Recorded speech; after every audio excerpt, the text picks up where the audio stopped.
Welcome to Status Quo, your weekly podcast for gaming trends, both past and present. This is Queasy Crayfish, and as always, I'm joined by my esteemed colleague, also of Hyper Evo, Mars Vindicator. Mars, how are you doing today? I'm doing pretty good. Pretty good. All right. Well, today we have some interesting topics, as always, up for discussion. We're going to be talking about game compilations and, retro re-releases, basically. And then the second segment, we're going to have something a little different. We're going to have Dread King Dave, also of Hyper Evo, is going to be joining us to talk about Destiny, Destiny 2, the new update and all of that. And then finally, we're going to be talking about GameStop, everyone's favorite store. I love that place. Oh, yeah, I love it too. Who doesn't? No one. No one doesn't love it. Well, anyway, let's get started with game compilations. This is a topic that you kind of wanted to discuss to some degree, so I'll let you take the lead on this one here. I did. So the reason why I wanted to talk about game compilations, HD re-releases, all of that stuff, remakes, is just because at the onset of this generation, I was getting a little bit fed up with them. You know, it seemed like every time I turned around, it was just another game that had already come out, especially when they're from just the previous generation, you know? Oh, yeah.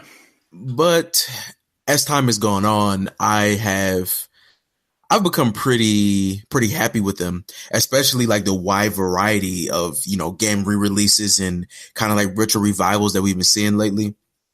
And it really occurred to me when I was looking at these, I was looking at the new Mega Man X collection, which is quite strange to me. I just want to say so they have Mega Man Legacy Collection 1 and 2, right? Yeah. Right?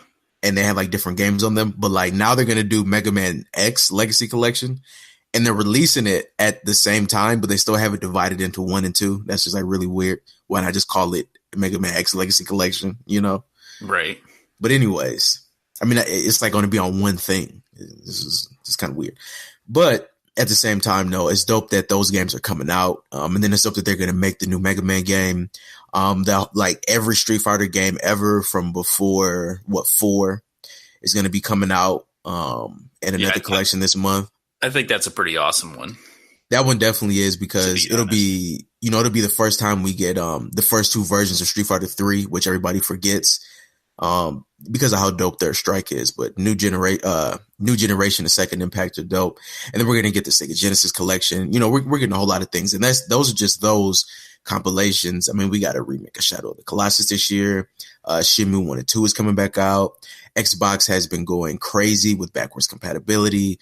It looks like SNES classics are back in stock, which I'm glad about, because I hated those things being these, unbuyable items. Hopefully we get more NES classics.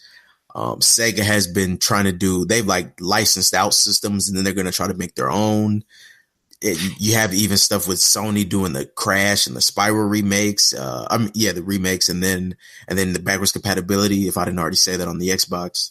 Right. Well, and Sega Ages as well, which apparently is coming out for Switch, which is supposedly is going to include Saturn and Dreamcast stuff, which is really nice to see, because I mean, they've done some Dreamcast re-releases, Sonic Adventure and stuff like that, but definitely, and Crazy Taxi, of course, everyone's favorite. Yeah, you got to re-release. So much depth. Oh yeah, but it would be great to see, especially Saturn, because I mean, as we all know, especially if you're an American Saturn fan, there's not much chance you're going to be playing a lot of those games, because they're just so hard to find and they're so expensive, at least in English. So that would definitely be nice to see. Although, I mean, Sega, to me, it's just like, I still want to see new stuff from them. I mean, I think it's great that they're making like that new Mega Man game that Capcom is. It's like, like, I guess Sonic Mania you could kind of put in that same category, but it's like Sega's strategy just seems to be based,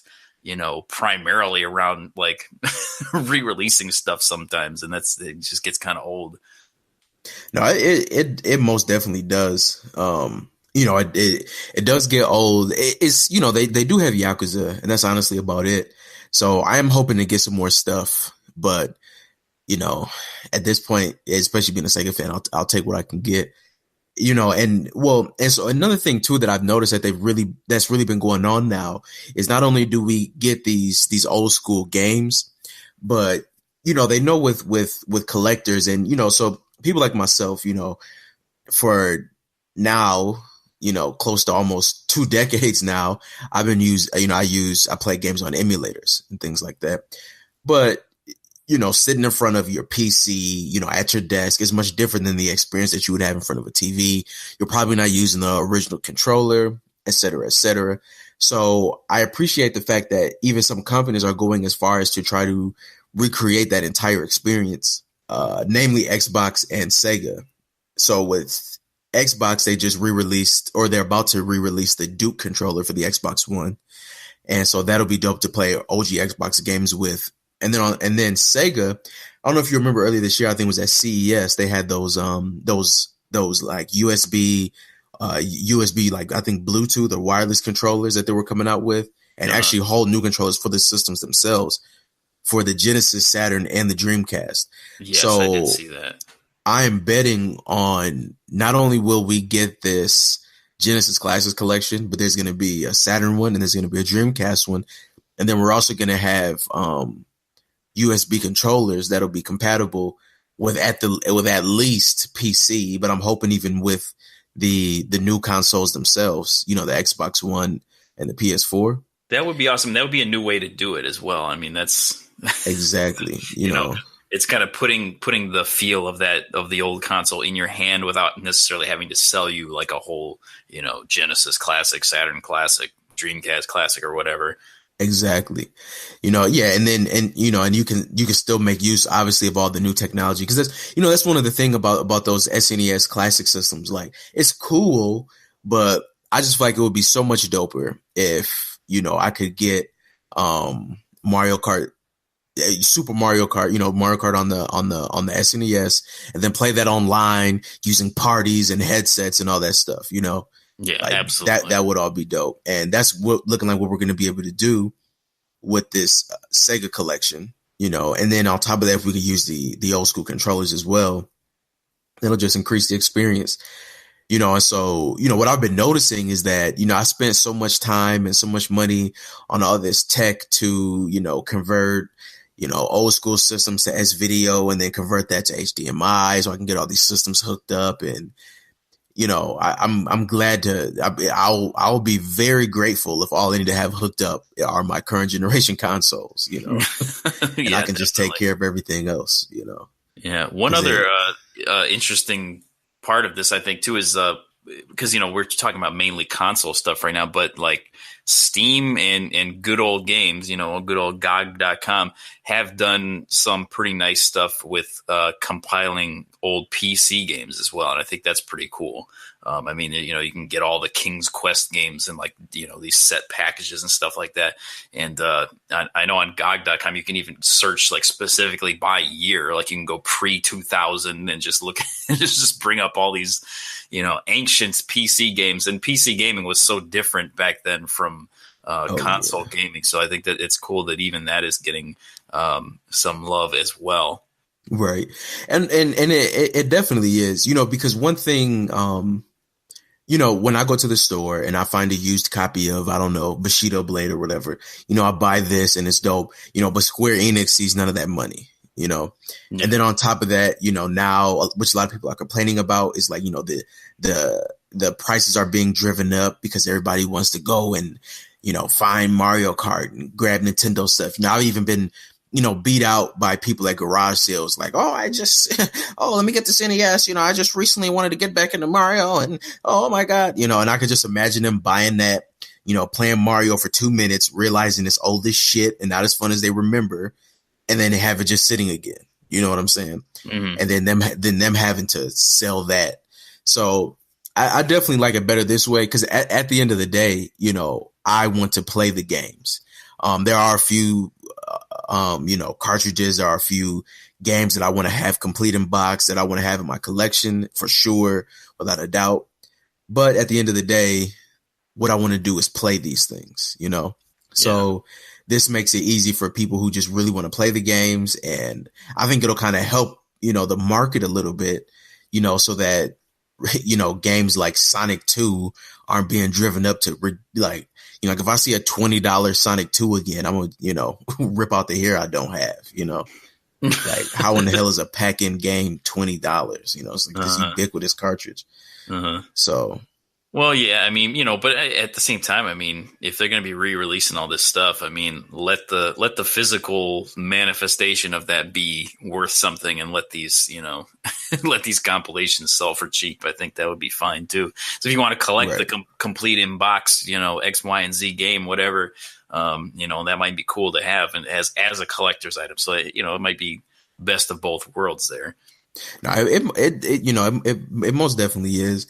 And, another thing is, like, it's funny, seeing a lot of this go on with a lot of these companies now, because, it's like, for example, Square, like, this has been their strategy from the beginning. Like, they've never not been re-releasing Final Fantasy games, Right. So I'm wondering if if they even have any plans to even try to jump on this wave, or if they're just going to let that go. And then I will say, if anybody's listening out there, I do still have probably like off the top of my head, I could say like a top 3 games that I need to come back out. And they're all from the 6th generation. EA, I need you guys to actually, you know what? No. Yeah, EA, I need you guys to give us an EA big compilation, right? So I want SSX Tricky, right? Mainly that, and I want NBA Street Volume 1 and 2. Those would be dope as hell to have now. Hopefully they can still get the music rights and all that license. Hopefully, all that's intact. I would love to see those games come back out. I would even love to see a new NBA Street. I feel like it'd be dope. I absolutely need Microsoft and Sega to make Jet Set Radio Future backwards compatible.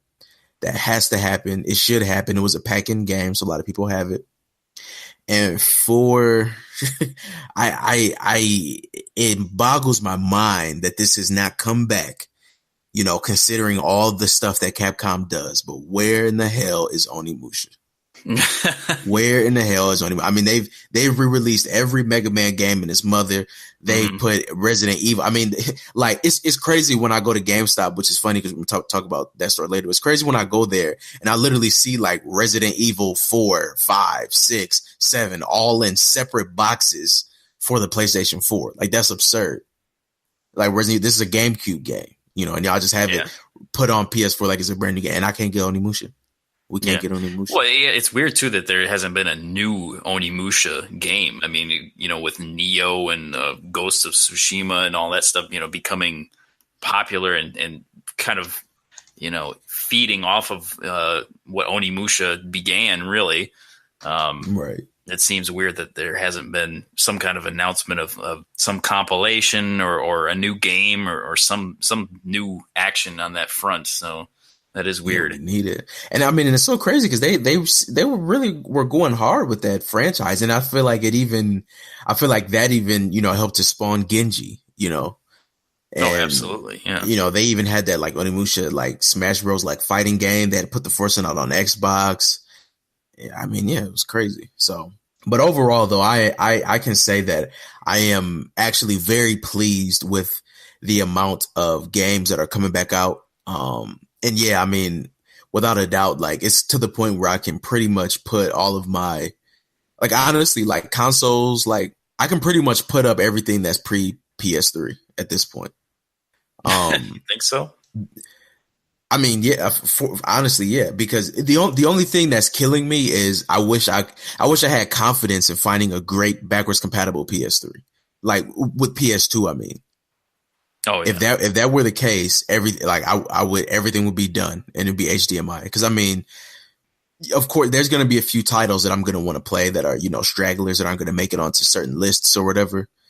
But I mean, I can play all the Metal Gear games. All the Tekken games can be played on the new systems. Pretty much every Final Fantasy. That whole Genesis collection. Like I said, so I'm pretty happy. I don't know how I'm going to be happy. I don't know how happy I'll be about buying these games again every generation, like how the old school Namco Museum fans do. But, we'll see how that plays out. Yeah, like all 10 iterations of Namco Museum. It's literally absurd. You just got to play Galaga, Right. So So for this next segment, we're going to be doing something a little bit different on Status Quo. We are pleased to welcome Dread King Dave, one of our fellow members of Hyper Evo, to the show. Dread King Dave, how are you doing? How are you enjoying the new Destiny 2 DLC Warmind so far? Hey, what's up, man? Thank you for inviting me. Appreciate it. Destiny 2, it's meh. It's meh. It's meh. Well, you've been playing Warmind all day today. What's your impression so far? Yeah, I've been playing like 4 hours of it so far. It's all right. It's a nice little addition, some new content. You know, people have been craving for the past few months. It's some nice new additions as far as like Crucible. That's the PvP part. That's the part that I'm excited for, to be honest. It's all about rank play now, you know, showcasing skills and whatnot. But it's okay. It's all right. Yeah, how do you think this DLC stacks up with the first one? Because I saw that it is a little bit more expensive. So are they giving you more for your buck in this DLC compared to the first one? Yeah, I would say so. The first expansion, Curse of Osiris, was trash. It was shitty. The playable space that they added was so fucking small. Well, the main reason we had you on today was we wanted to host kind of a debate of sorts. Well, we'll see if it turns into a debate, but definitely an in-depth discussion about Destiny 2. What's your overall opinion of Destiny 2, just the whole franchise and you know how it's been going so far? Destiny as a franchise is hit or miss with like a lot of people in general, but with me, it hits on a lot of marks for me, rather than miss a lot, I guess. I mean, it's definitely like a lot of misses. Don't get me wrong, but it just keeps me engaged. It's the only game I've been playing like consistently for like the past, you know, when that game came out, 2014, I believe, for the past like 4 years, 3-4 years. It's a first person shooter. I'm well versed in first person shooters. I'm more comfortable playing that than any type of genre out there. And it's a looter too, on top of that. And I like looters, sort of like the Division, and you know other games, of course. You know, that came way before Destiny or Division. But like I'm into that, you know, first person shooter, looter, grindy type game. Something that I can just pick up and play if I was bored, you know, or something like that. But and also I like PvP. You know, I like going against head to head combat. You know, showcasing skills. Stuff like that, playing with friends, and that game has pretty much been here for everybody to have fun with in that regard. So you would consider yourself a fan of the series, then? I guess overall. Yeah, most definitely. Okay, all right. Well, Mars, I feel like you have a differing opinion on the game and on the franchise. So why don't you tell us your opinion on the state of Destiny and just your thoughts about the series in general? Here it comes. Guess I got to be the bad guy. No, but I mean, I guess overall, I'm not gonna say that Destiny is 100% trash, but I'll say it's probably like 95. And honestly, I mean, of course, I'm totally for judging a game based on its content. But I guess some of the problem that I have with Destiny is a little bit similar to the issues I had with something like No Man's Sky per se, where like a lot of the issues with it just came in feeling like, I was being jerked around or like presented false information or presented, fake things by the people who made the game. And so I won't say that I played the game as extensively as Dread King Dave. And even if, which I know they don't, but even if my PvE hours match his, my PvP hours definitely come nowhere close. So, I will say that I have not played the game as much as him.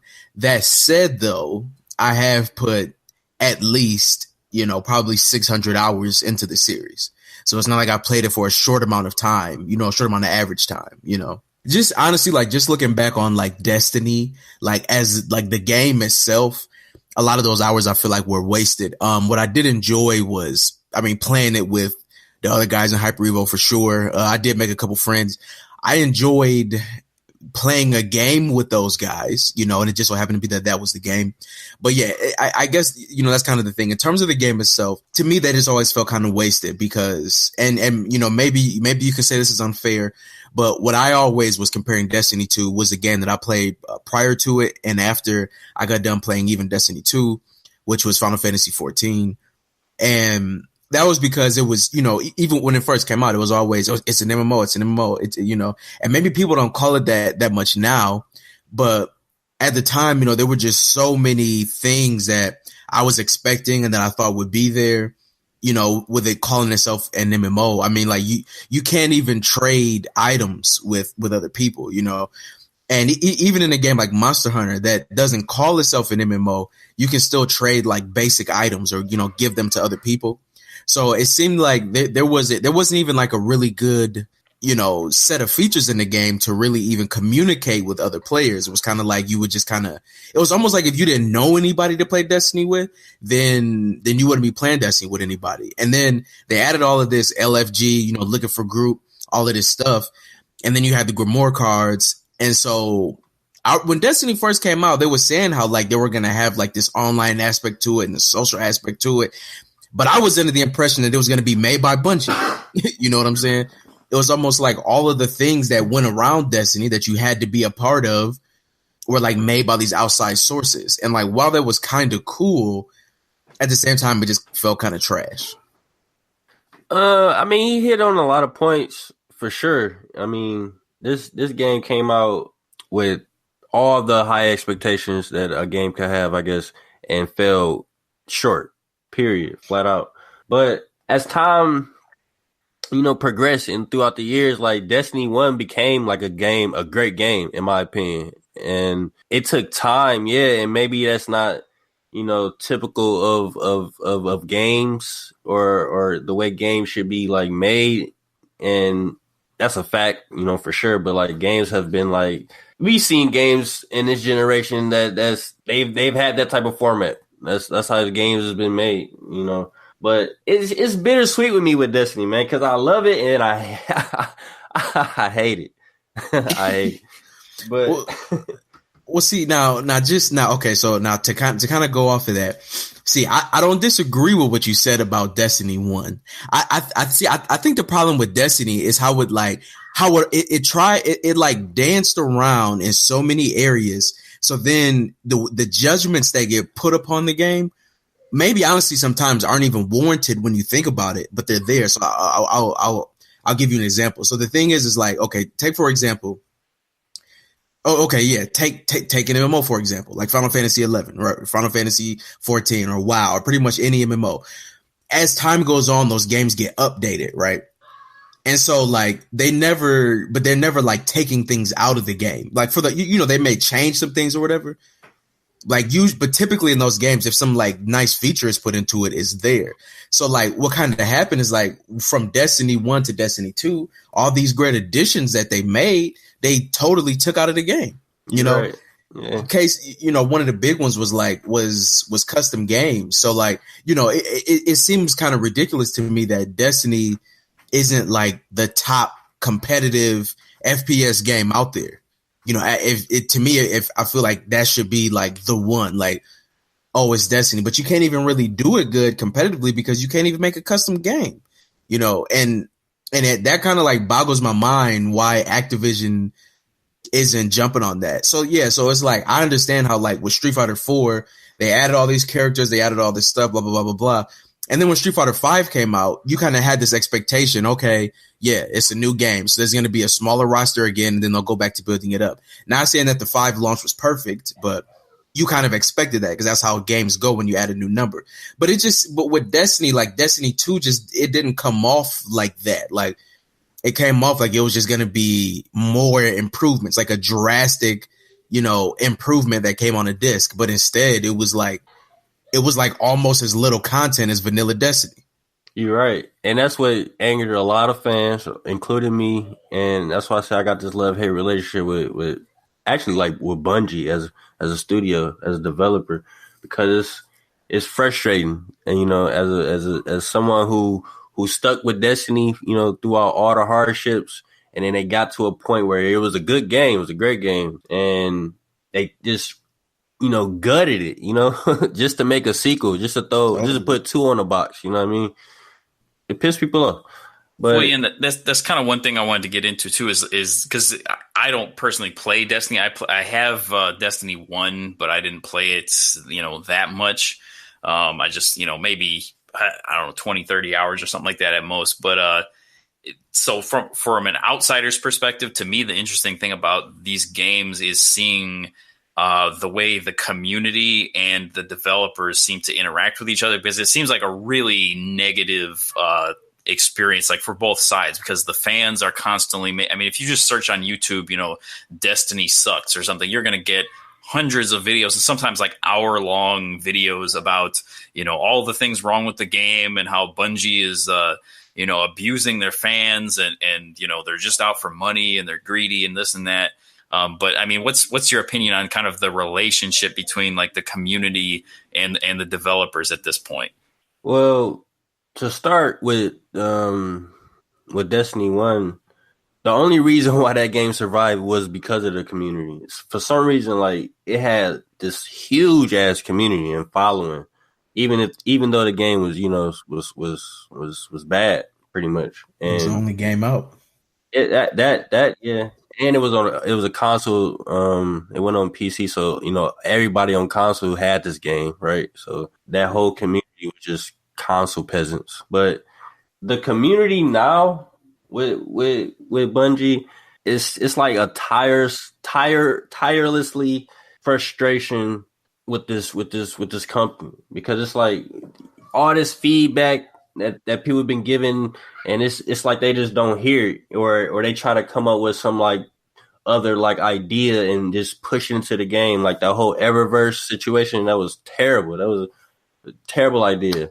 The whole throttling with the XP and then getting caught in line, like that was horrible. And the content is like Destiny 2 came out with like no content, and on top of that, like we said earlier, like how they gutted everything out of Destiny 1, and then to ship that game with like no content, like that was like worth a grind for, like with the whole like redistribution of like the perks and having them be random rolled instead of having all these. Now they got fixed rolls. So like if you get a gun, right? If you pick up a gun, like the next gun that you pick up that's the same, it won't be any different. It would be the same gun. So it's like, what's the point of even grinding for loot? Like once you get something, you're just gonna have it for forever, and it's just gonna always be that same gun. It's not gonna be any type of like variation, like it was in Destiny 1, and it was just.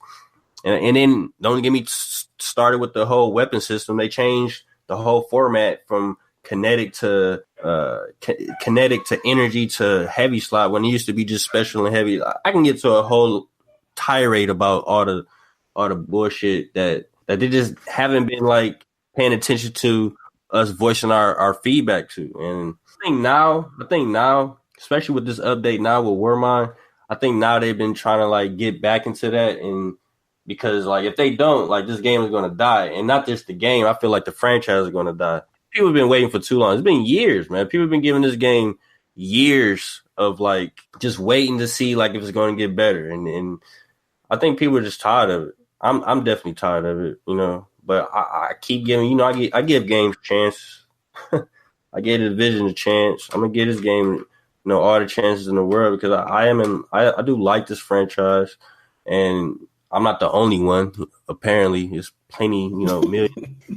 I guess my thing about that with liking the franchise is because here's another thing. Like they went on this huge campaign with all of these commercials and all of this stuff, telling us how much story they was gonna have in Destiny 2, right? Yeah. I still feel like there like wasn't. To me it just seemed like after everything was all said and done, like there wasn't like enough there to really make me care for the characters. There weren't characters there who after I got done I was like, yeah, he's like my favorite one. They were just characters. Some of them spoke a little more, some of them had a little bit more going on, but still like I still felt like they missed the mark with that. And so, I mean, I'm not saying you can't like the franchise. People can like anything, but like honestly, like I guess it's like what is it about the franchise that you like that you feel like you can't get from like another game series? I mean, I would say the relationships that I'm building through this game. Like I've built, with the whole clan system that's going on in Destiny. Like I built, I got like 70 members in this thing, and like, I play with pretty much all of them. Yeah, but that has nothing to do with the actual game. Well, kind of sort of, because it's like I can't get the first person shooter experience anywhere else other than Call of Duty or like Battlefield, and that's not like the type of game that I'm trying to play. I'm trying to play a Halo, right? I'm used to Halo. So play Halo. I mean, but Halo, it's different. See, Halo isn't Destiny though. Like Destiny PvP is Destiny PvP. Like you can't get Destiny PvP in any other game, is what I'm trying to say.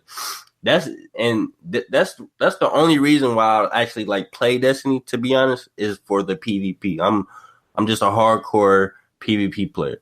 And this experience that I get from this game, I can't get from anywhere. So this is why I really stick it out. All the other, randomness with the raids and, PvE activities and stuff like that, that's all cool, fine, and dandy. That's just extra, like, sprinkles for me. Like, but the meat and potatoes of Destiny is like the PvP. And like I said, like I can't get that anywhere else besides Destiny. Like, and that's the closest thing to Halo to me. Like, cause I am a Halo fan, and Bungie made Halo 3. Halo 3 was like one of my favorite games of all time.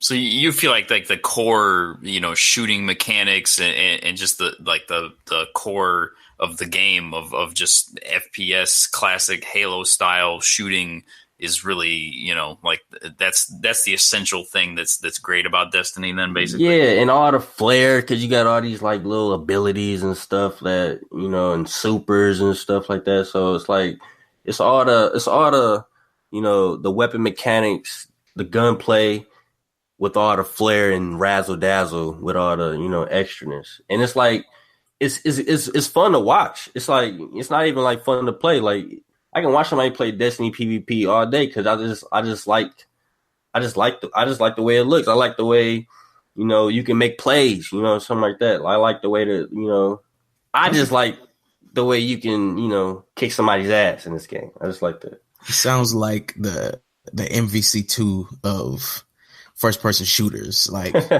like ridiculous balance issues, but yeah, like flair. Yeah, and yeah. So I mean, yeah, I mean, I guess I could see that. And it's, I mean, yes, this, like there's always going to be, regardless of how unbalanced that game is, there's going to be a fan base for MVC2. So I guess I could see why, it's there with Destiny. I guess, yeah. So I can definitely see that. I guess, I think that there was a fan base though that was looking for something, that had more substance in terms of story or in terms of even just developing definitely the characters. Because even like take for example like Overwatch obviously doesn't have like some long and drawn out campaign mode, or at least the last I knew, but the way they do things with the characters and like make them these individual people still gives you like it's like some sort of character to like care about, yeah, or like so I guess that's just what I felt like was going from Destiny. But I don't know. I haven't played Warmind, and are you going to? No. Just flat out no. I thought about it. I will say this: there was one thing that was tempting me to play Warmind, and that's that I already own it. Like I got the season pass when I got like the PS4 Pro and all of that. So like that's it. And even like whilst owning it, I still just can't really muster up the juice to download it and play it over, God of War, Yakuza 6 or Street Fighter or, and then come fall, like Call of Duty, Black Ops 4 is just way more on my mind than thinking about what Destiny is going to come out with.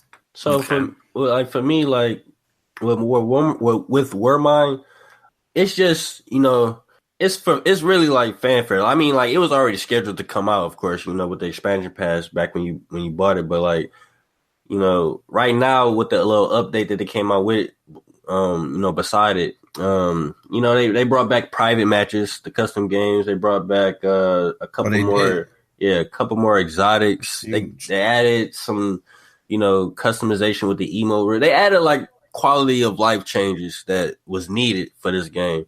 And I think that's all set up for this fall. And apparently, like, this fall they got like, major, like how the Taken King came out with Destiny 1, and they changed everything. They made a whole overhaul. And that's how Destiny got back on the map, back then.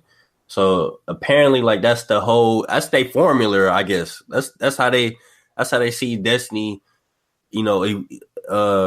evolving like throughout the years. I hope they don't do that shit with Destiny 3. I hope they don't even come out with a Destiny 3. I hope they just evolve and grow with what Destiny is as a whole and stop taking shit out, But what was I saying about the fall? Apparently, like they bring in like this whole new like mode, or not a mode, but like a whole new experience to first person shooters. Like Battle Royale. No, it's not. It's not the Battle Royale. I don't know what it is, but they had a summit like last month. They had a community summit. They brought out all like the big YouTubers, community people, blah blah blah blah. They flew them out and they experienced whatever they experienced, but they had to sign NDAs. But what they could say was that it's an experience new to first person shooters. Like you've never seen it before. So whatever they got cooking up, hopefully it's big and hopefully, it brings people back to the game, Hopefully, because I don't want the game to die. It's probably already dead right now. I have like a million, like okay, first of all, don't ask me what it is, bro, because I do not know. I am like 1,000,000% skeptical on that. Like, I will be too. It's a new experience to first person shooters. I would be too. Okay. Well, like, what exactly? And then like, this isn't this isn't some indie dev we're talking about here. We're talking about Activision and Bungie, and it's like money talks, and like how I just can't. Like it is Battle Royale, or it's Battle Royale with a different name. If it is, I'm gonna be so mad. I'm gonna be heated. I just can't see it. Especially, I mean, I don't want to get into a whole conversation about all these other games, but especially with Red Dead doing it apparently, and then obviously Anthem is all shook up over this whole thing. And supposedly Call of Duty and Battlefield are going to be going for that as well. Oh yeah, Call of Duty not even doing single player, right? That's a rumor. That is a rumor. Yeah. Yeah. And so I'm still gonna, because I like Treyarch and Black Ops, but well, and even that, like I don't know, like that all just sounds so like. They flew out the YouTubers to some private location in Area 51, and they got to see alien bodies. So no, that wasn't the reason why they flew them out there though. They gave them like some sneak peek at the end, but the reason why they flew them out there, by the way, was to show them that they was like taking in all the feedback from the community as a whole, and to see, but like if they're and to see if like their top influencers can come and like show us like. If they got an idea about something, show us, like, tell us, like, hey, if would the community love this or would they hate this? Blah, blah, blah, blah. I mean, that sounds like the Xbox shit. It's like Xbox, like, hey, Microsoft, can you give us an exclusive game? Wait. No, but we will give you Xbox games. It's like, it's like all you had to do to show us you was listening was like, listen. You know what I'm saying? But y'all motherfuckers want to buy hotels and prepare meals and shit and continental breakfasts and like, or you could just put custom matches in the game. Yeah, you're right. I mean, I don't know, like it, this all it all just seems like like.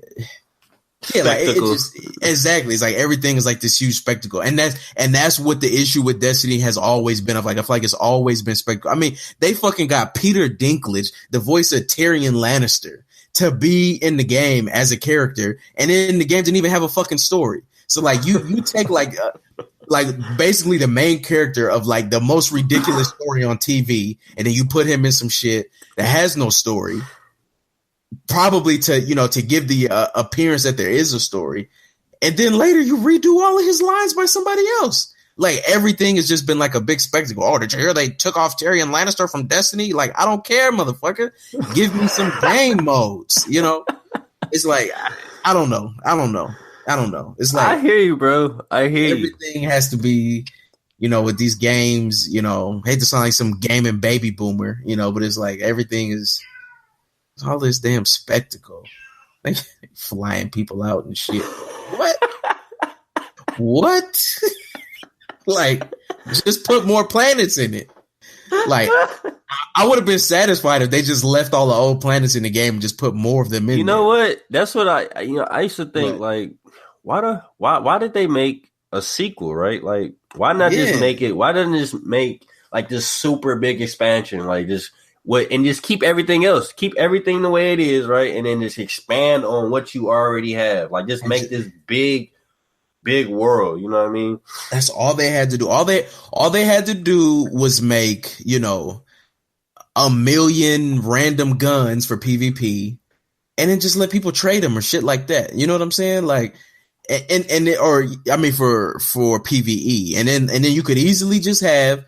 In PvP, like, only certain guns or certain perks or whatever. But, like everything just seems so easy for them to just make this, massive landscape. And I get why they started slow is because, like, it's a big deal to try to take, the Call of Duty bros and bring them into something as expansive and ridiculous and time consuming as Final Fantasy 14. Like, that's ridiculous. So you have to start them slow. You have to baby feed them, but they could be doing it by now. You know what I'm saying? Yeah. But instead now they're playing Fortnite. So good luck. All right. Well, I think that'll about wrap it up for our Destiny discussion. Thank you, Dread King Dave, for joining us on this episode of Status Quo. Thank y'all for having me, man. No problem. Yeah, no problem. We'll have you back in the future, I'm sure. No doubt. So.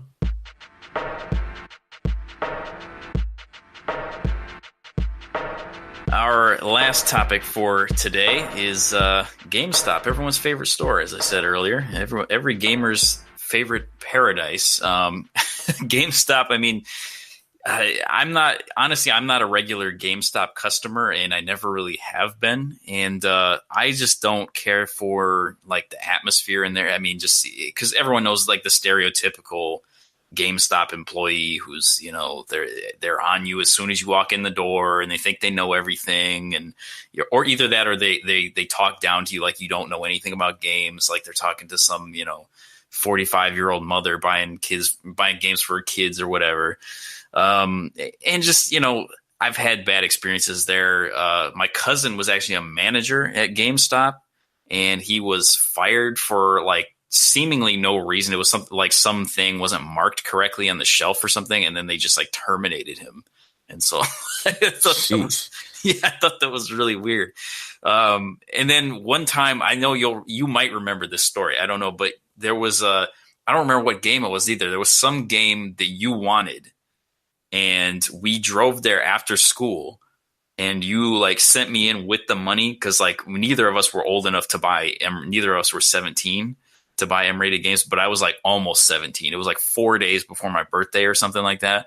And so I went in there with the money to buy the game, and like the guy just wouldn't sell it to me. And I was like, I'm going to be 17 like in less than a week. And he was just like, I can't do it. And like, I mean, I know that's policy or whatever, but I was just like, I mean, it's not like you're selling me alcohol or something. I mean, am I going to really mature so much in 4 days that I'll be able to handle this M-rated game? It just seems stupid to me. But so I've never been a huge GameStop fan myself. Damn, I forgot all about that. I mean, I know a lot of ridiculous. I have a lot of ridiculous stories about GameStop. you know, freaking Ikaruga. Just like you said, Ikaruga. There's, I mean, probably one of the things that sticks out to me the most is when Street Fighter V first came out, and the guy was trying to sell me the season pass so bad that he told me that I would get the characters right away. Like, he was like, if you buy the season pass, you're going to get 6 more characters. And I'm like, when? He's like, that's fake now. News. That's fake It was news. 100% fake news. Like, Trump would be pissed, like, this is like, it was just like, I understand, sometimes you try to sell things and you may, overstate them a little bit, but I mean, like, come on, son. Like, come on, I'm going to get all 6 of these characters now. And, and it's always just fun kind of like messing with them in there. Cause oh, really? Oh man, I'll think about it, because of course, we know, but you just go in there and, you act like you don't. They try to sell you a bunch of stuff. But I mean, even that, that I think is something that, that happens at a lot of stores when it comes to selling a lot of things. But there's some other practices with GameStop that on the one hand I understand, but on the other hand, I just kind of can't wrap my head around. And like one of those, for example, is the way that they do retro games. So first of all, I mean, okay. It goes without saying that GameStop sells that, the whole resale thing at GameStop is, they give you $2 for a $60 game, blah, blah, blah, blah, blah, blah, blah. I feel like, honestly, I can even say that in the general sense, I feel like that gets a bit overstated. Sorry that you don't want FIFA 14 in 2018, and sorry that you paid $60 for that then. But since there have been 3 more iterations of that game, like they're not going to be able to sell that now for $50. So no, they're not going to give you 20 for it, so I get it. Same thing, cause same thing with Call of Duties and the Maddens and the, so I hear that, but some of the prices and the practices with these retro games are absurd. Like I think they are literally offering like $40 for like Burning Rangers, which, as anyone knows, is worth. I mean, at least complete inbox, at least like $700. At least. And so I mean, no, yeah, like it's right here, $36, and that's if you have the Elite Pro membership. So if you're just a regular dude and you walk into GameStop, you're going to be looking at $24 cash value for Burning Rangers. That's what they're going to give you, right? So sap. Exactly. Now the upside, and I'm saying this with air quotes, is that no, if you find, the one Burning Rangers that they got traded in at GameStop, they're not going to charge you $700 for it. How much does it cost there? $79.99, and it's $63.99 if you have the Elite Pro membership. Right? Sounds great. Sounds awesome. Right? Well, the problem with GameStop is that if you are a collector, there's like a 0.7% chance you're going to get that game with the box, because they throw those shits away, which is sacrilegious. Like it's outrageous. Yeah, it's outrageous. Because I mean, just think about this. Someone brings in complete inbox Burning Rangers, as rare as that game is, and they toss that shit. They take it and put it in a dumpster with Call of Duty posters. You know what I'm saying? And fucking, Fortnite pop-ups or whatever. Like that, that makes my skin crawl, So yes, I know even earlier in this podcast, I stated that, a lot of these games I want to play. And that is true. I want to play these games. That's true. I always want to get better with that. But I mean, come on, if you're trying to buy this, this rare Saturn game, there's only a couple thousand of them or whatever. Like, that's just crazy. And so there was one thing that had kept me from talking a lot of trash about GameStop, but I don't care now because that's kind of over and I'll do it. And that was that I had I guess you could say like an inside guy. I had a plug who would sell me the trays that they took, He would sell them to me in the store. Right. So, before they threw all of it away, I looked up one time and I got Mega Man 8 on the Saturn from them. And I paid I think I paid like 80 for it or so. And that game right there is easily, $200, $300 complete. And so I got a complete, before they threw everything away. So that was cool. But, it's kind of like the only way that you can have a good experience at GameStop is if they're breaking the rules. It's like the store is set up to kind of give people bad experiences. Yeah, I mean, I think though that is because like when did they start doing retro stuff actually? I feel like it's been at least a year and a half, if not more. So probably actually more. This is still relatively new then, because that's a good direction. Because like if you looked up like their stock and earnings reports and stuff like that, they're not doing real well. Like they have a new CEO and I think it just makes sense. I mean, used game sales are just going to be, they're just down, across the board because people buy digital and stuff. And if you're buying digital, you can't trade it in anyway. And that's just the way that kind of the industry is going right now. So it makes sense that they've had to try to branch out. And I think that is a good direction for them, but it's like, I didn't even know they were doing this retro thing until you told me about it. So it seems like they should do a better job of kind of promoting stuff like that, especially with, as we talked about already, this whole trend of re-releasing these compilations of old games and classic systems and stuff like that. Why not make it a bigger deal? Well, and one thing that baffles me that I just can't wrap my head around is that they only do it online, right?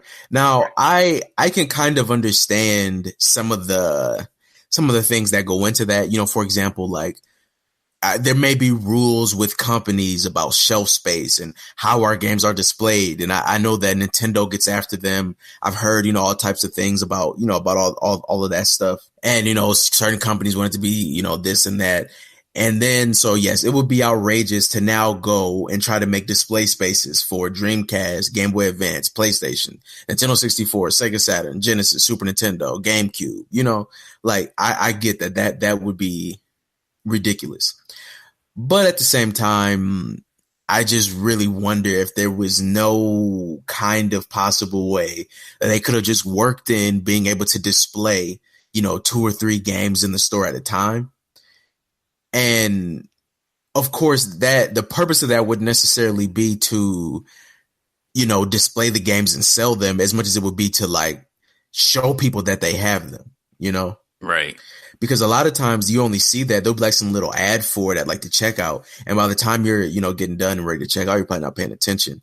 And so some of the stores that I had gone to where, again, they were breaking that rule, which is kind of how I found out about some of this stuff. And they would sometimes throw like if they got like a Super Mario World or whatever, they would throw that in the case with like the DS games.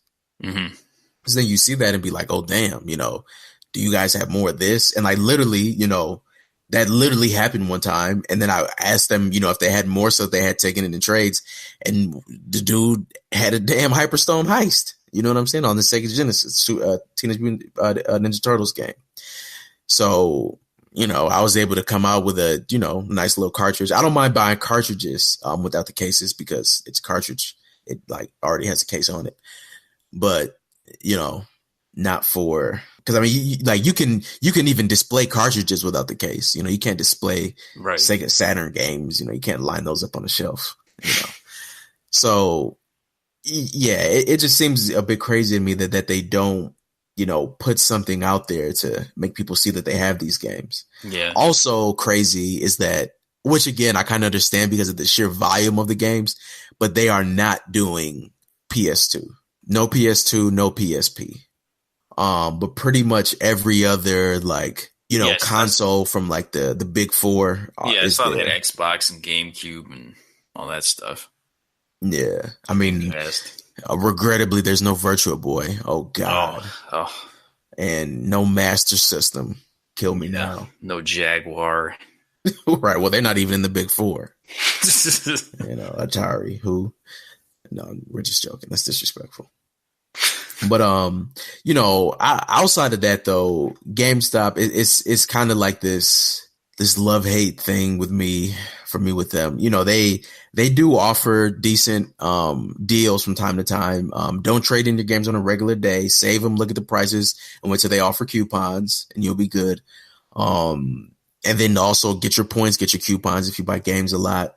They have some decent stuff, but then like they never cease to amaze me with just when I go in the store and ask them, about some game, and they've just never heard of it. And they look at me like I'm crazy, Sometimes it just kind of, and I know there's a lot of games, but it's like, I thought you hired people who like games, You would think so. But yeah, I mean, overall, I think a lot of the GameStop hate that is out there is warranted. I still go there for various reasons, but various reasons, yeah, which will remain unknown.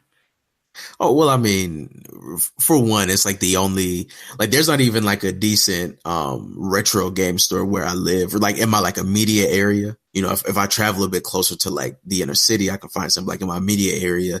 That's like the only like kind of game store. And then, I mean, again, like because GameStop does like ridiculous shit, every now and then you can go in there and get some ridiculous score. I'll give you an example. So Time Crisis 4 on the PS3, right? Like they don't really take peripherals like that anymore, right? So if they take a Time Crisis 4, regardless of if it's the complete one or not, they have to just sell it with the SKU of the game by itself. So one time I walked into a GameStop and found a Time Crisis 4 complete with the gun con and with everything, and it was $2.99. So give me that. Also same thing with special editions. I've gotten a Soul Calibur 5 special edition used. I got like a really crispy Metal Gear Solid 4 special edition. The MGS4 one was again the same price as the game itself. So, Blu-ray had the case and everything, but it was again like $1.99 or whatever. That Soul Calibur 5 one was probably like $8.99 at the time.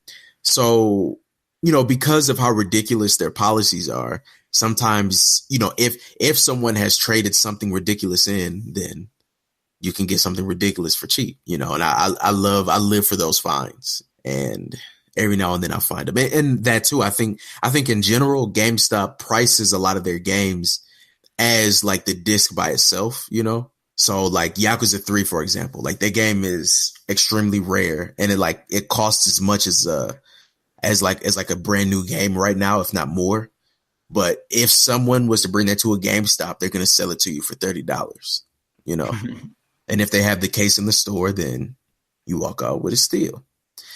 It's just that, you have to kind of be a GameStop rat like me to even see these things on a decent regular basis. So yeah, you have to do your research. Exactly. Yeah, do the research and be a collector, and be willing to listen to a bunch of bullshit sales pitches about getting season pass DLC right away, or the Xbox 360 coming out in Japan before it came out in America in 2000. What was that, like 2004? Do you remember that? Do you remember that day? Oh yeah, I do. Absolutely. Smoking ass manager at the one, at home was, I know, like it, like literally, like, like they just won't back down from an argument. I don't remember what I said. All I remember was that he was like 37 and balding, and I was like 16, and he was adamant. He knows about convincing me that the 360 came out in Japan before the US, a year before it came out. Oh yeah, it makes perfect sense. Like why, right? Yeah, perfect sense. Why wouldn't it? Exactly. They have such a huge market there, So all right, well, I think that'll about wrap it up for our second episode of Status Quo. This is a weekly podcast, so we'll catch you back here every Monday. And this is Queasy Crayfish, Mars Vindicator, and we're out.